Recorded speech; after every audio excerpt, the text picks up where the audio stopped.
Welcome to your favorite bookish podcast, Fully Booked and Caffeinated. I'm Kelsey. And I'm Heather. And today we will be discussing and reviewing Remarkably Bright Creatures by Shelby Van Pelt. As usual, let's talk about our fuel for this discussion.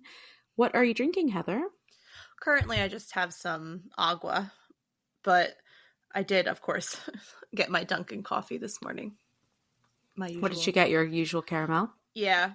And then I'm also trying to be mindful about how much money I'm spending on coffee. So I also bought creamer and stuff for my job so that I can make a coffee there in the afternoon instead of stopping to get another coffee in the afternoon from Starbucks or Dunkin'. So Coffee Mate now makes their own cold foam. Oh. Yes. Okay. So they have, I believe, French vanilla, brown sugar cookie. Okay. Chocolate chip cookie. And then they actually made one with their sweet cream. Ooh. Yeah, so I bought the Italian sweet cream creamer and the Italian sweet cream cold foam. Okay. Yeah.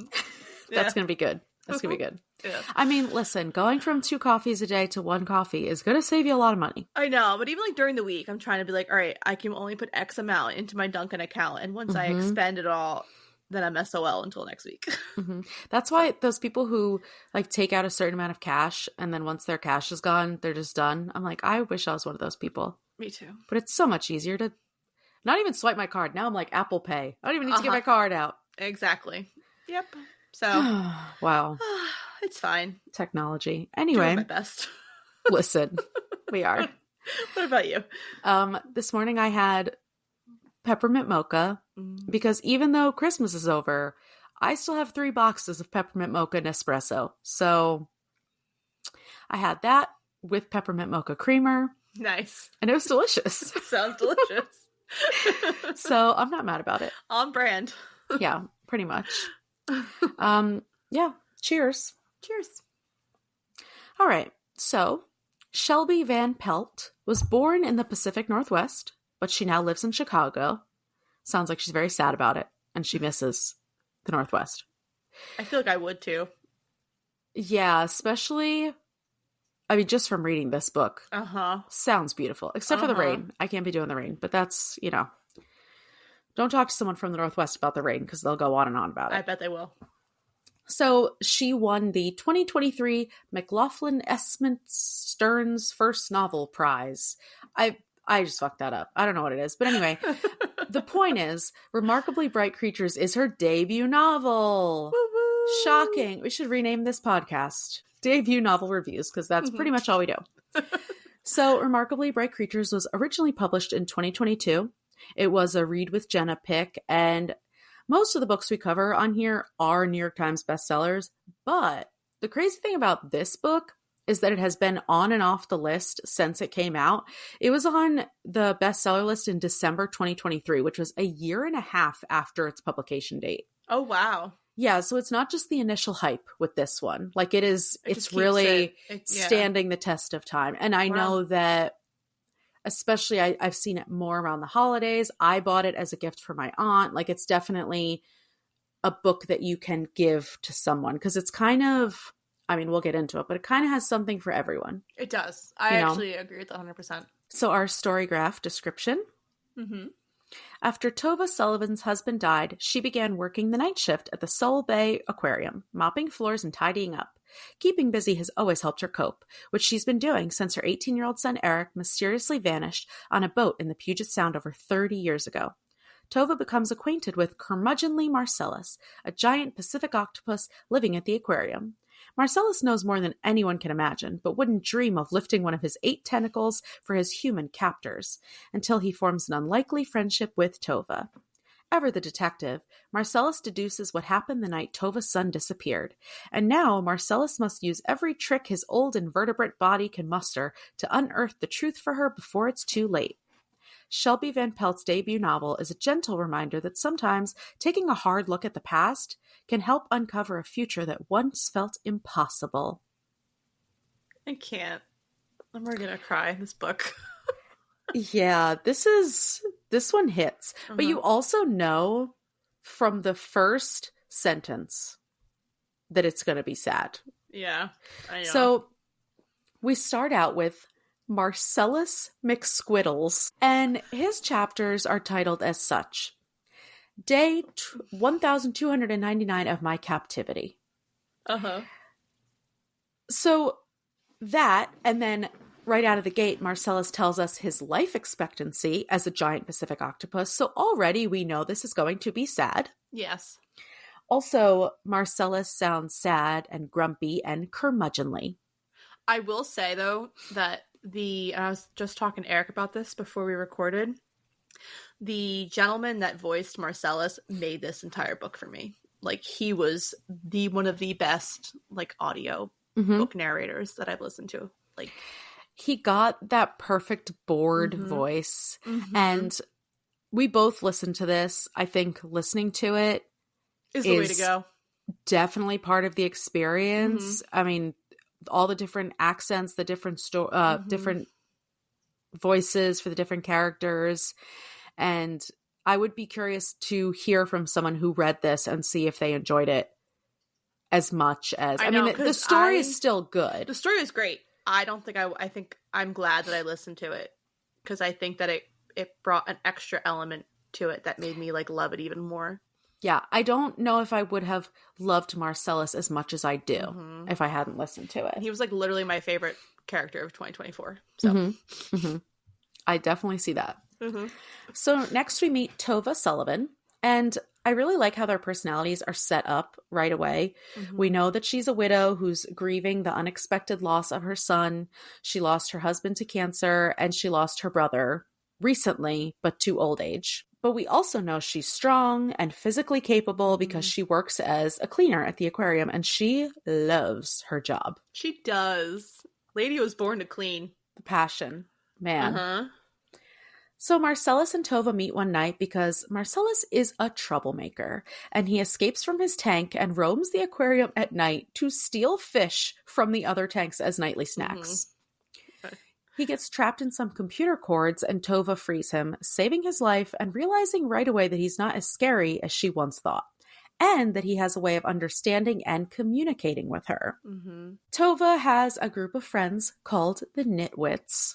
Oh my god. Incredible. I want to start knitting so I can have the Nitwits. Honest to God. So they get together and they eat cookies and drink coffee and yap. But the group is dwindling because as the members are getting older, they're moving in with their children or moving to be closer to their grandchildren. And even among this group of her friends, Tova feels very alone. Very isolated. Yeah. And it's a combination of a lot of things. I mean, a lot of it is her doing, of course, but others treat her differently since she lost her son. And it's kind of that pity thing that she doesn't want. And obviously their familial relationships are a constant reminder of what she's lost. Exactly. So it's tough for her to feel fully present around these people who are her friends. Yeah. And I also feel like all of these women see Tova as a friend, where she sees them as like, oh, just like a girlfriend that I get together with. Yeah. You know what I mean? So then we jump over to Cameron. Cameron lives in California, and he's just an overall frustrating character. I disliked him so hard in this book, and I was like, I don't understand him. And then as the book progressed, I fell in love with him. But like initially, I was like, this douchebag. Oh yeah, anyone who likes Cameron off the jump, I need to talk to you. Exactly, 100%. He is 30 years old, lazy, gets fired from every job, here's the worst part, blames all of his problems on other people. Yeah. And his girlfriend, bless her heart for staying with him for so long, she gets fed up and she kicks him out of their apartment. Her apartment. Her apartment. Her apartment that he was living in. He has nothing to his name. Yeah. He has obviously had a tough life. His mom left him when he was very young, and he never knew his father. He was raised by his Aunt Jean, who sounds awesome, by the way. Oh, I loved Aunt Jean. Oh my god. Like, badass. Another badass. Like, can we just be a little more grateful, Cameron? But he's always struggled not knowing his parents. So events occur, and Cameron suspects that some rich guy is his dad, and he decides he's going to go to Seattle and shake this guy down for money. Yeah. Instead of just getting a job and showing up to said job. Yep. So once he gets to Seattle, Cameron's luck continues as per usual. The airline loses his luggage along with the jewelry he was going to pawn in order to have money for this trip. So his aunt wires him $2,000 and he buys a camper, which I loved. I loved this element of the story because it's kind of unexpected, but it's the perfect solution to his problem. But still a pain in the ass. Because he can't afford to live anywhere necessarily. And so he needs, this at least affords him a place to like lay his head at night. And it's not exactly a commuter town. You know, he needs to drive. So now his next obstacle is getting a meeting with this rich and powerful man. And that's going to take some time. So he meets Ethan, the owner of the only grocery store in Sol Bay. And Ethan is the town gossip. He's chatty. He knows everyone's business. He has a crush on Tova. And he's also the most kind man ever. Yeah. I can confidently say I would die for Ethan. He helps Cameron out, lets him park his camper on the property, gives him groceries, helps him get a job at the aquarium.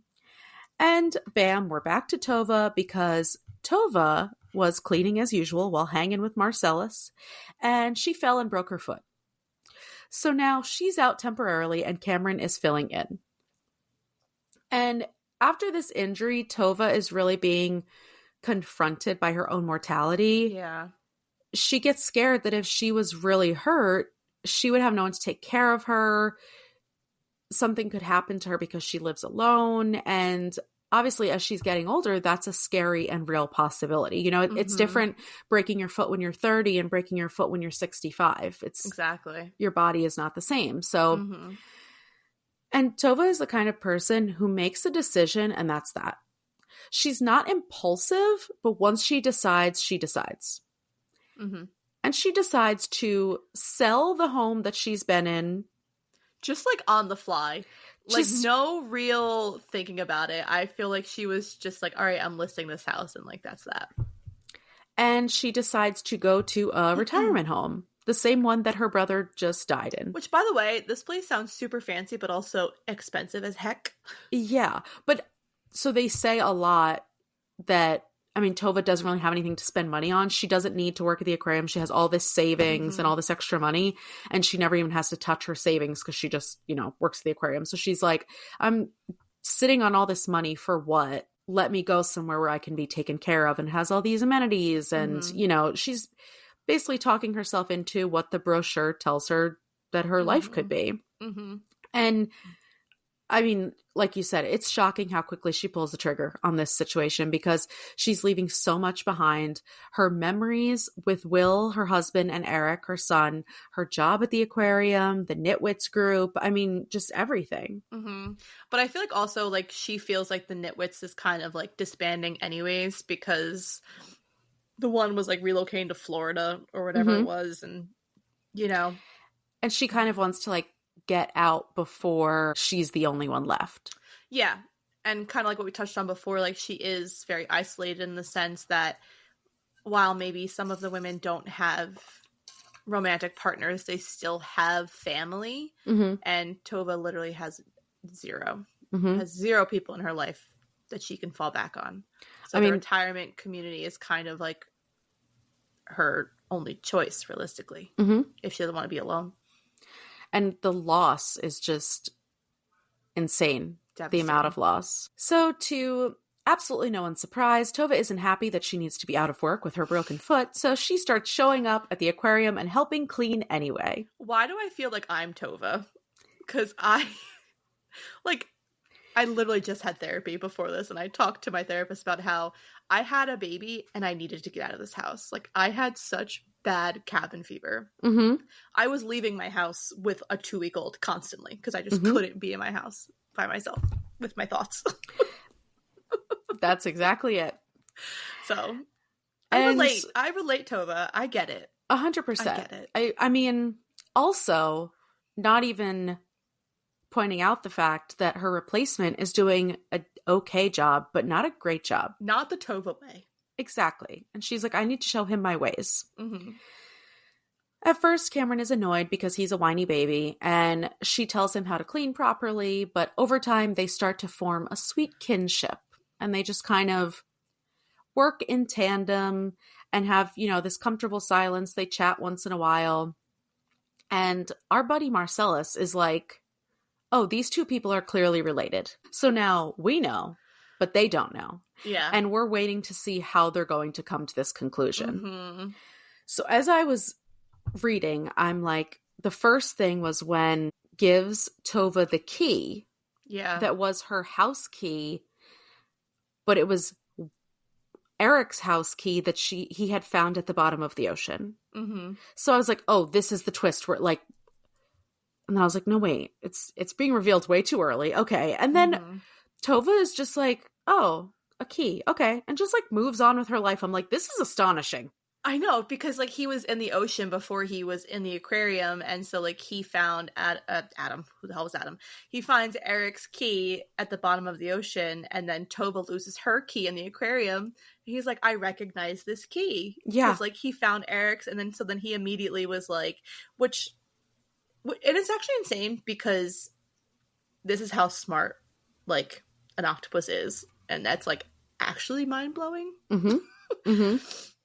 And they just know all these things, but just because they can't communicate them to us, humans who think they're the superior species are like, oh, they're just animals.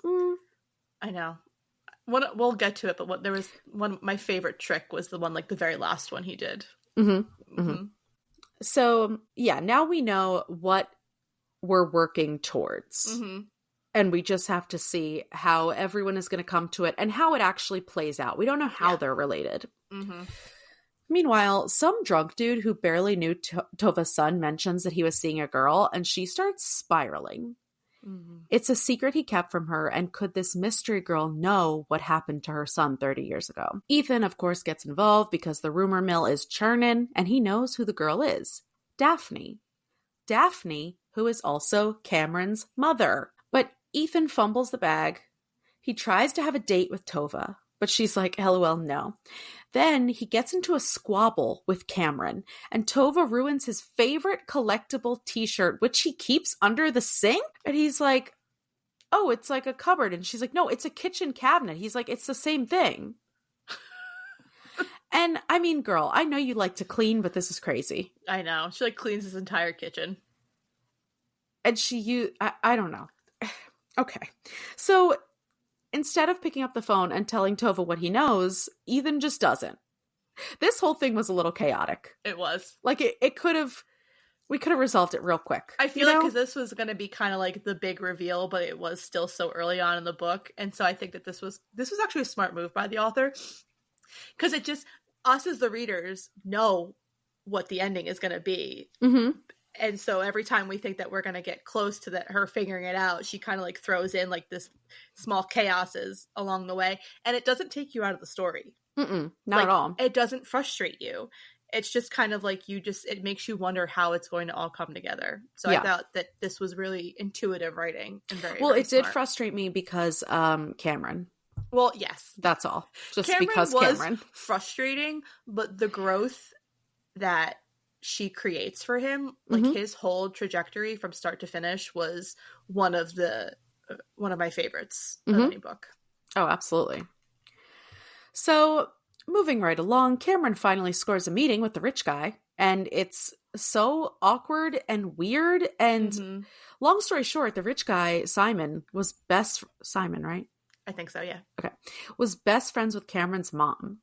And he has no idea where she is now, but they weren't banging, so he can't be Cameron's dad. This obviously just makes Cameron feel worse because he didn't get answers, and he realizes that he's more lost than before. Mm-hmm.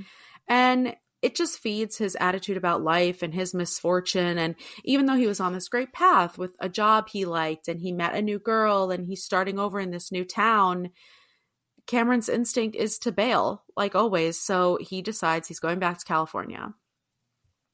He goes to the aquarium one last time to get his hoodie or something inconsequential. And he tells Tova that he's leaving. And he throws his dad's class ring into one of the tanks and hightails it out of there. So, of course, Marcellus, who is being really patient considering he knows what's going on and he's just waiting for these dumb humans to figure it out, he escapes his tank and goes into another tank with the... What were they? Oh my god, I can't remember. They were something weird though, like eels or like... Some type of dangerous eels that he's like, So, it's this whole escape plan. Excuse me, sirs. Yeah, I'm just here to get something real quick. I'm just stopping through. Excuse me. Just knocking on your humble abode. Do you have some sugar? Yeah. It's a very cute scene. Yeah. So he escapes his tank, he retrieves the ring, but since he's getting older, he's getting weaker, and he can't make it back to his tank. Tova to the rescue again. She puts him in a mop bucket, and he gives her the ring. Alas, Cameron is her grandson. So not only did Tova not know about Daphne, she didn't know that Daphne and her son were banging. Yeah. So then we get a chapter about Marcellus talking about how he came to be at the aquarium and talking about his captivity. And this really hits hard. I'm definitely one of the people who's personally conflicted about animals being captivity at aquariums or zoos. And even though we find out that Marcellus had a life-threatening injury, so he would have died if he was left in the wild, he doesn't want to live without freedom. It's not this gift that the aquarium thinks it is. Exactly. And instead of, dying out in the wild, he's just reduced to so much less. And it's just another way of like this book exploring kind of dealing with your circumstances as they come. Yeah. And like dealing with the hand that you're dealt and not necessarily being happy about it. Yeah. And you know what I mean? Like just adapt. From a different perspective. And even though that sounds like it would be out of place in this story, it's not at all. Like this chapter about him, talking about his captivity and stuff. This entire book is the definition of resilience. Definitely. Definitely. So Tova is getting a little sassier in her old age, and she decides to set Marcellus free so he can spend his remaining time in the wild, which definitely wouldn't work, by the way, because like it's not the same water. And also no one ever talks about Terry finding out and being mad about it. Good old Terry. But, she wheels the mop bucket out to the pier, dumps Marcellus into the wild. Remember when I told you that I listened to this while driving and I started crying? This is the part. This is the part where I'm like, why am I listening to this as I am driving? Because I am just sobbing. Because this moment just like meant so much in like so many different ways. Like she's giving Marcellus the freedom that he's been craving. And it's almost like a thank you to him because he gave her the answers and also gave her a grandson that she had no idea that she even had, and she wouldn't have known if it hadn't been for Marcellus. And just her giving him the freedom was just a beautiful, beautiful moment. And, obviously the way it's written, this is correlating time-wise with Tova saying, I'm not going to that retirement home. I know that I sold my house and I put the deposit on this retirement. I'm not going. And I was stressing. I was so stressed when the guy from the retirement community was like, you need to like sign your financial form to like give like your... And she's like, go ahead, run the deposit. I was like, oh my god. I was like, no. I'm waiting for her to change her mind. Like this whole time. And it just doesn't happen. And I'm like, this is not happening. I know. Again, and then it ends up working out. We'll get to it. But anyway, Cameron comes back, of course. And Tova reveals that her son was Cameron's father, and he wasn't absent because he was a bad father, but because he was dead. Good excuse, sir. Right. And they live happily ever after. Tova and Cameron have a great relationship. Tova goes through with selling her house, but she buys a nice condo by the water. So even though I'm like, this is horrible that she sold her house, she got rid of that baggage. She did. She needed to get rid of that house because there were so many old memories and just kind of like bad juju.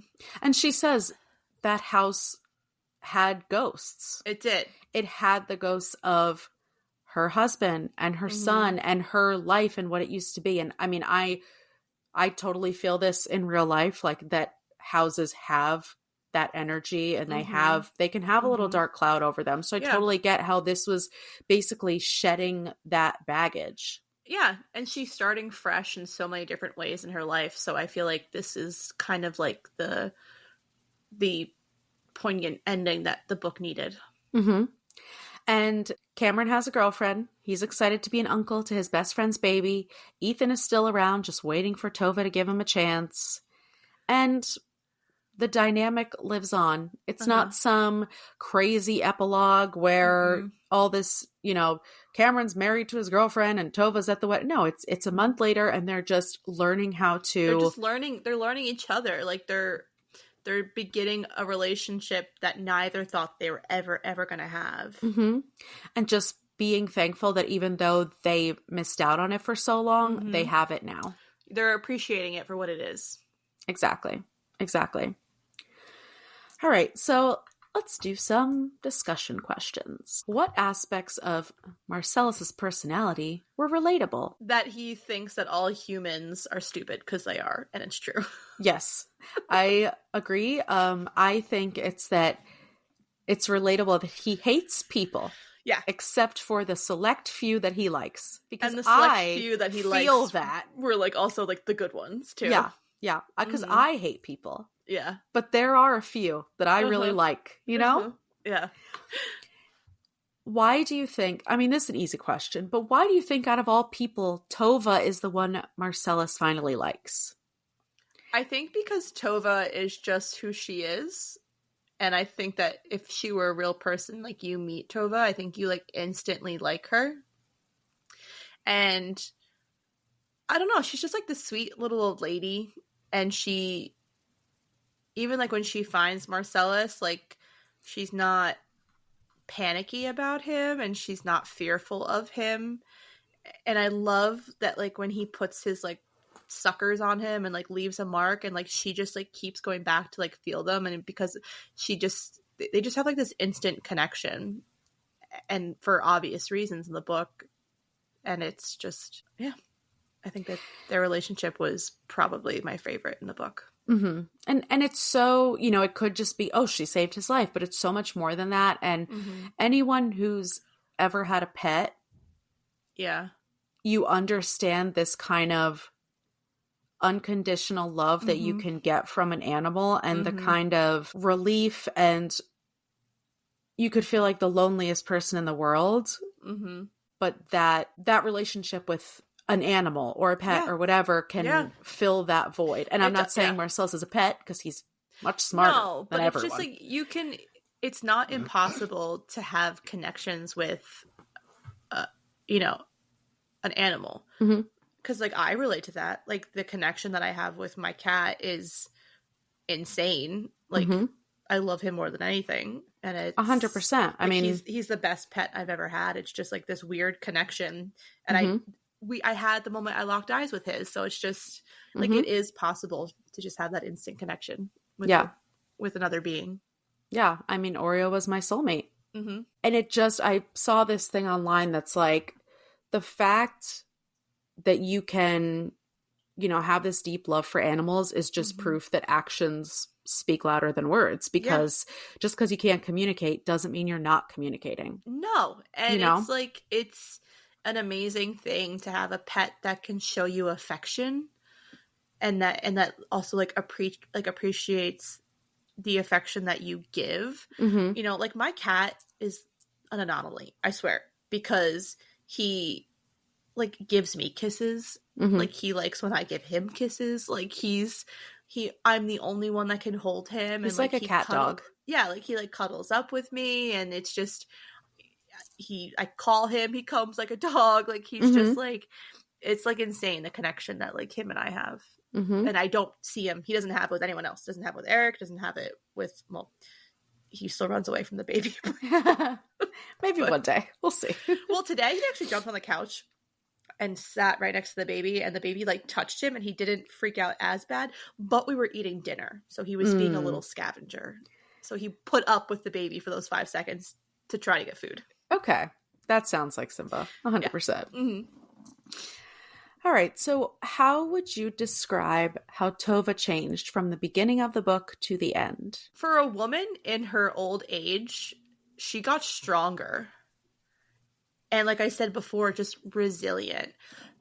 Because you can feel from the get-go of this book that she's just kind of defeated. Life just keeps throwing shit at her, and she doesn't understand why. And, you know, the house that she grew up in was like built from scratch by her dad. And, you know, the fact that she needs to now sell this house that is the bones of her family is another loss. Like she lost her son, her husband. Now she's losing the last piece of her heritage. And you kind of feel like when she resigns to the fact that she's going to live in that retirement community, that was so sad for me.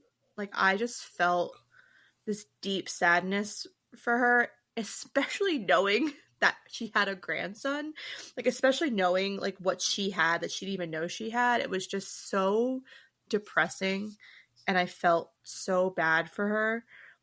And then for her to kind of finally come back and see the light and realize the mistakes that she's making, and then discovering that she has a grandson and, you know, trying to make things right. Like she goes on like eBay and buys like a Grateful Dead, the same exact Grateful Dead shirt for Ethan. What was it? Like $2,000. And then she drove like 3 hours to go pick it up. You know what I mean? So even though like she's maybe, I think she like, I just don't think that she's ready to be like romantically involved with anyone because she loves her husband so much, but she definitely has this kinship with Ethan. And that just goes to show the fact that she jumped through all these hoops for him. And she kind of like just grows more. Like you think that you reach a certain age in your life that you have no more growth, and you can't, this is it, end of your life. This is it. But she chose the proof that it's not it, that things can change in the drop of a hat and you can make the best of it. And that's what she's doing. And now she's gaining this whole other life that she never, ever dreamed possible. So it's... And at the beginning, it's so frustrating as the reader because you just want to shake her. Like she feels like she has no one, and you want to be like, look, Ethan is not just the nosy supermarket guy. He loves you. All of your friends, they love you. Like they want what's best for you, and you're pushing them away. And it's understandable, but it's still frustrating. And so she definitely realized the importance of choosing your family and being able to ask for help. And she learns that it's okay to want to be alone, but that doesn't mean you have to be lonely. Exactly. That is two very different things. And the most important thing is she learned that moving on doesn't mean forgetting. No, and that's another thing too. Because I think for her, I think she felt like leaving that house was leaving everything behind. And or not thinking about Eric every single day. Yeah. She wasn't honoring his memory. So obviously a major theme in this book is grief, and it's manifested in so many different ways. So like we've talked about, Tova's grieving her son and her husband and her brother, the relationships she had and what she wishes she could have done differently while they were alive. Cameron is grieving the life he never had. He speculates that his life would have been so much better and so much easier if he had his mother and a father. And Marcellus is grieving not only the loss of his freedom, but also his short lifespan. Yeah. And it's interesting the way that the characters deal with this grief. So it's at the very beginning of the book, Tova empathizes with the sharks in the big tank and says that she understands what it means to never be able to stop moving, lest you find yourself unable to breathe. And that's exactly what you were talking about before. And I feel this too. Like I can't even, like that just hits like so fucking hard. Like it's insane. And like, I mean, when my dad died, I was making lists. I was making phone calls. I was getting everything planned and organized and done. And I'm like, I cannot stop for 1 second. Mm. And so I totally get that. And it's just amazing that even though she has this lonely life, she's finding ways to keep busy, keep moving, keep trucking, you know? Because she doesn't want to sit with her feelings. Mm-hmm. And like, I mean, fucking relatable, Tova. Jeez. You know, and it's ironically, this is actually so funny that we're talking about this book right after my therapy session, because this is like this was the whole conversation of my therapy today, was sitting in my feelings and how I don't do that and how I always keep myself busy because I don't want to sit with my feelings, and that growth is scary. Mm-hmm. And that's like my biggest hurdle. So like I feel Tova, because growth is scary. Like she doesn't really want her life to change. She wants to go back to like how it was. Mm-hmm. So she's keeping busy, because if she doesn't, then she sits in her grief, and she doesn't want to sit in that grief. She just wants to like keep, like you said, just keep trucking.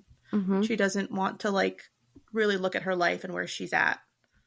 And even us as a society, it is so easy to ignore your feelings, to watch reality TV 24 hours a day, to scroll on TikTok, to constantly have a podcast or music going. I'm literally talking about my own life. Wow. But because like, even when I'm at night washing my face and brushing my teeth, I have a podcast on because I just don't want to be alone with my own thoughts. Mm-hmm. Yep. Either I have like, a that is podcast or I'm listening to music. Like I can't, you know, it's like, it's so insane that we as people are so afraid to do that, to just try and like look at our lives. And the craziest part is that our generation is finally going to therapy, finally talking about therapy, finally taking our mental health into our own hands. And we're still struggling in this way. You know, 50 years ago, you kidding me? It was so stifled, and so the avoidant behavior was so much worse. So it's like, it's crazy that this is us getting better. Yeah. You know like what I'm saying? We are breaking the cycle. And now the next generation, you know, Millie's generation, should be very inept at feeling. And like, that's my biggest goal, is to just make sure that she can articulate how she's feeling and not be afraid to feel what she wants to feel. You know? Definitely. And it's crazy because we get this exact opposite from Cameron. He deals with his grief by doing nothing, by avoiding it, by wallowing. And he doesn't even like feel sorry about it. In the sense that he doesn't care who he's hurting to feel this way. You know, like he loses significant others because he's like lazy and everything. And, you know, he creates relationships and then he kind of breaks them down because of his attitude. Because there's that whole scenario where Ethan was going to hire like an assistant manager or whatever. And Cameron was pissed that Ethan didn't offer it to him. And Ethan was like the first person, I feel like, to like look him in the look in the eye and say like, you're not ready for this job. Like you just think that I'm going to hand it out to you and that you deserve it. But like, you don't, you haven't proven to me that you like can handle a job like that. And Cameron like gets all like huffy puffy about it. And then like eventually he realizes like, about it. And then he realizes like, oh no, like, you know, he reflects on it. He finally gains some maturity and like he reflects on that. He's like, no, you know, you're right. Like that's not, that wouldn't have been. But that's why Ethan is this amazing person, because Cameron is basically saying, oh, how hard is it to run a fucking supermarket like you're doing it? And Ethan is being so patient with him and saying, listen, if you want to get in the business, I will train you. I will lead, but you can't start as a manager. Like Ethan is just so patient and so kind. And Cameron is taking advantage of that and thinking that it's okay because he was dealt a bad hand in life. And this is, I mean, we see this all the time. People blaming their behavior or defending their behavior because they had a rough childhood or they had a, you know what? We all had shit. We all have our own shit. Yep. It is not an excuse to mistreat other people. And that's what you talked about, breaking the cycle. This is a cycle that needs to be broken too. Yeah, 100%. And, you know, like we said, he does. And you do like him by the end of the book, mostly. I still want to punch him. No, and he's not, obviously he didn't change overnight. He didn't become like this perfect person, but you do see the changes that Sol Bay made in him because of the relationships that he created with Ethan, with Tova, with his girlfriend whose name I can't freaking remember. Avery. And Avery. You know what I mean? Like he finally has, like, he has his relationships back home, which are great influences on him. But the fact that he comes to this new life and he creates these new relationships and they just change him for the better. And I think like that's like what he needed. And it just helps him. Every single one of those people that have graced his life have changed him in a positive way. And it's helping him become a new person, still be himself, but become a better version of himself. And helping him understand, because his friends from home were moving on with their lives. Like he couldn't believe that they got together. He couldn't believe they were having a baby. He couldn't believe, you know, that Brad wanted to quit the band. Moth sausage. Don't even get me started on moth sausage. But the fact that he wanted to quit the band, like he didn't want to grow up. And so it felt like he was getting left behind. And then as he is building this new life, he's realizing that he can be where he is. And there are people who will meet him where he is. But he has to treat those people well. He has to kind of give that same gratitude back. You know what I mean? And that's what he had to learn. So Sol Bay was the best decision he made. Oh, definitely. And like Avery, good for her.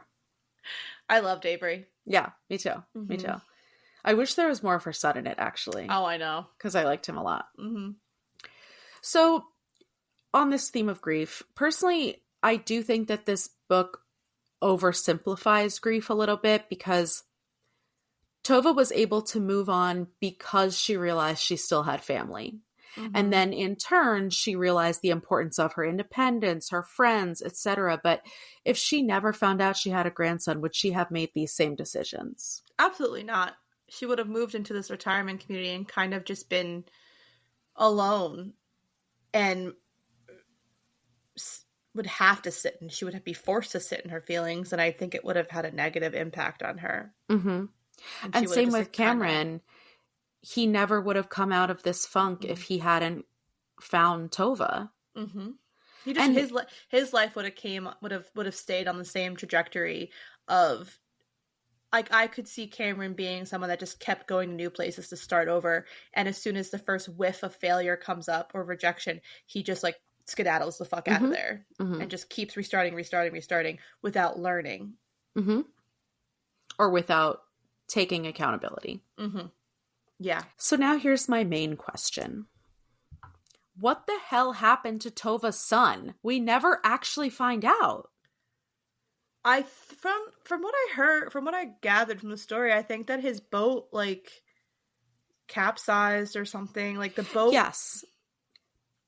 But they never say definitively, and they never say if she was with him, she wasn't with him. I think I don't know if she was with him, but I don't think she was like on the boat. Like I think she was just on like the shore, and I think she saw it happen and then was kind of just like dipped out of there. I was just waiting for this definitive, like, we find out what happened. But I kind of like that it is open-ended, because how would we actually know? Yeah. There's no way to know because Daphne is, you know, AWOL. Nobody knows where Daphne is. Yeah, we never find out about Daphne. And, you know, Marcellus isn't going to hold the key and, like, be like a sensei and be like, oh, I see everything that happened. You know what I mean? He's like, it's like, you know, so all he knows is that Eric died down there, he doesn't know how or why. But he knows that Eric died down there, and like, you know, no one can know. Like, there's no way for us. So I think it is kind of like leaves it to the reader to interpret how it happened. But like, he obviously drowned, and there was booze on the boat. Yeah, and they're saying he might have been drunk, and so he... You know what I mean? Like, there's just... Yeah. But, like, clearly it was an accident. It wasn't nefarious behavior. It just happened. Like, because I know a lot of it were like, oh, he committed suicide. It's like, no, like, he was just, like... It just happened. It was an accident. It was just an accident. Yeah. Yeah, as soon as I finished, I was kind of annoyed that there were these unanswered questions, or there was a couple, you know, things left hanging. And then as I started to like reflect on it, and because this is definitely one of those books that you can't rate right away. You have to kind of like look at the bigger picture of, I mean, right away you could know that you loved it, but I mean, it's more complicated than just like, oh, I finished this thriller and it was good. You know, like... No, I agree. Because there's so many aspects to it. And there's so many little stories that make it into this big story. And so many characters and so many separate journeys and just all of that. All right. So I have a couple of quotes from Marcellus to bring us to our ratings. So he says...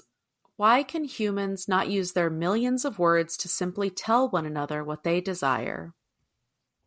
I wish I knew, Marcellus. I was going to say, Marcellus, I wish I fucking knew. You know how much easier my life would be easy if I could just communicate my feelings? Or if everyone else could communicate their feelings to you. Like, life would just be so much easier. So much easier. And my favorite, humans. For the most part, you are dull and blundering, but occasionally you can be remarkably bright creatures. I know.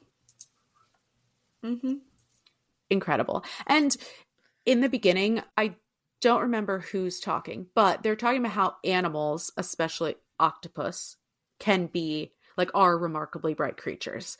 So as you're reading, that's what you think the title is about. And you think it's about Marcellus and him being this remarkably bright creature. And then you get to the end and you realize, no. We're talking about the humans in this book and their growth and their journey to learn all these new things. And I thought that was masterful. I love that. I agree 100%. Anything else you want to discuss before we get to our ratings? No, I don't think so. So our rating scale is shiny trinkets for Marcellus to collect. Oh, so cute. How many trinkets are you giving Marcellus? Well, we already know I gave this book 5 stars. This was like my favorite read of 2024. Like, hands down, this was probably the best book that I read in 2024. It's just so good. It was unexpected. I went into this book completely blind. Like, I just remember seeing it all over Bookstagram and people like talking about it. And then it like popped up on my Spotify for audiobooks. And I was like, all right. I was like, let me just listen to this book. And then I instantly fell in love with Marcellus. And then I instantly fell in love with Tova and the story that Shelby Van Pelt was creating. And I got so invested in it. And it's just one of like the best books. And I recommended it to like so many people too. It's just... And you really can't anticipate what it's like. Because everyone says, oh, there's an octopus character. Like, it's not... You hear that and you think it's going to be something like corny. Or like cheesy or whatever. Or lighthearted. And it's not. It's so much different. It's such like a deep book. And it has so many themes that each person is going through with themselves on their own journey. And what happens when they come together and realize that they're like not alone. And I mean, I'll say it till I'm blue in the face. The audiobook really sets the tone for that when it opens with Marcellus and his whole demeanor and, you know, starting by talking about his captivity, you're like, oh, this is not what I thought it was going to be, you know? Yeah. And like definitely one of my favorite parts of this book was when Tova frees him from the aquarium. And like, I know like the logistics of it, like you said, like he probably would die as soon as he hits the water, but he was gonna die anyways. And I feel like Tova is giving him the grace to die how he wants to go and in the home that he first knew. So this is kind of almost like like Tova has her own rebirth, and this is kind of like Marcellus's rebirth because he gets to just go home, which is all he wanted. And then Tova's going back home because now she has a new home with a family member that she never even knew she had. So they both get the ending that they craved. Right. And I didn't even think about it until you just said that, but it kind of lends to this whole like assisted suicide thing. You know, people who know that they're dying and they don't want to die in pain and they want to die on their own terms. I mean, that's Marcellus. And the best part about it is that Marcellus couldn't communicate that to Tova. I was just going to say that. She knew it. The fact that she could understand what he wanted without having the ability to actually speak to each other. But the two of them from the jump just were able to have this creative communication with each other, you know, like the way that Marcellus looks at her and everything. She reads his expressions and a wave of his arm. And exactly. And so like the way that she was, and so she smart. Never second guesses that decision once. She knows that this is what he wants. And not just because, you know, oh, animals in the aquarium should be free. No, she appreciates all the animals there, but she knows that Marcellus is different because he is so smart and because he grew up in the wild and just he keeps like escaping his tank even just to be curious. And like, so she knows that like the four walls of a tank is not what he deserves. So when I first finished, I originally thought 4.5 shiny trinkets because I was very annoyed that I didn't get answers to some of my questions. But then this is what I was saying before, like once I stopped, I was like, no, Marcellus alone makes this 5 stars for me. Tova is one of the best characters I've read about in a very long time. Like she just is such a badass. She's so lovable. Like I love her so much. And then when you start thinking about how deep this book is and how there's just so much to it, I mean, it's five shiny trinkets for me. I think one of my favorite things about this is that I could see myself in all of the characters, especially the 3 main characters. I get Marcellus. I get Marcellus's. That's hard. That's a hard one. That is. I get the distrust that Marcellus has of other humans. I get Tova's need to be busy all the time. And I get Cameron's pessimistic attitude. I can relate to all of it. And I love that. Yeah. So, I mean, if we haven't already sold you on the book, you have to read it. It's just like funny because I feel like a lot of the books that I love the most in 2023 were the ones that didn't have like a clean cut ending. They were the ones that kind of make you think after you read it and like reflect on your own life in ways that you would rather not, but you know that you do like books like that. I like books that tear me the fuck apart. I'm not so why, much like that.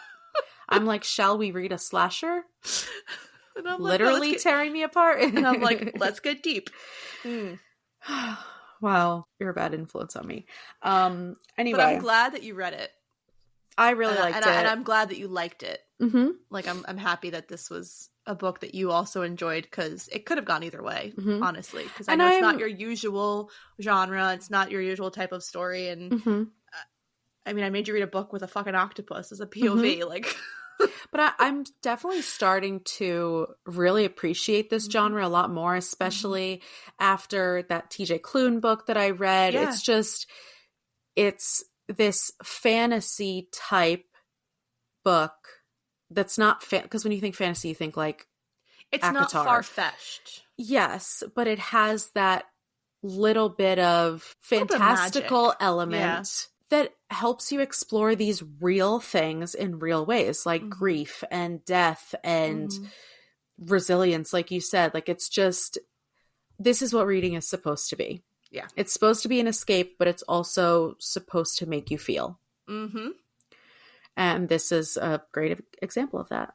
And that's why I love books. Damn, I wish there were less books. I have so many to read. So many. Anyway, anything else you want to add? No, I don't think so.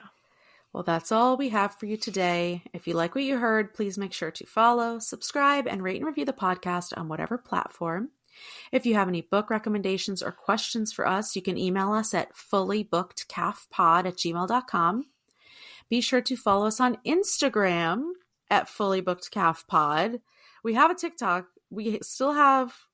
Oh, when this comes out, we'll have like 3 days before the ban. If but it happens. There's still a chance, and there's a chance that it might not be enforced. We're just going to see what happens. I know. I feel like everyone is just on their tiptoes. Like, what's going to happen? It's unknown right now. But then it's like, I watched this video today on TikTok about this guy. Oh, God, where was he? Oh, I can't remember where he was. But he owns a landscaping company, and he just goes to this old lady's house, and like, it's in a shape, and he just does it all for free. And this lady's just like so thankful, and she was like, I don't know why you're doing this for me. And it's like, because she didn't think she was like deserving of it. And then the guy creates a GoFundMe for her because she is handicapped and needs like the house that she's in like isn't well equipped for her. And then when he says like they raised like over $500,000 for this lady, and she's just like, why? Like, why me? And it's just like these moments TikTok has given us. Well, I think TikTok's like not the best place. It does give it gives the opportunity for good things to happen. So it sucks that like that might get taken away, but a new app will just end up on the market in the next year. So it'll be fine. But yeah, I just don't get it. I don't get the why this is such it's like bad we place. have bigger fucking problems. I know. But like, don't forget like global warming's not real, but look at California. Someone just get a fire hose out there. That's all you need. Christ. Okay. Thanks for checking us out. And remember, if you need us, we're fully booked. Sorry, I was drinking the that's how that's gonna go. Bye. Totally forgot.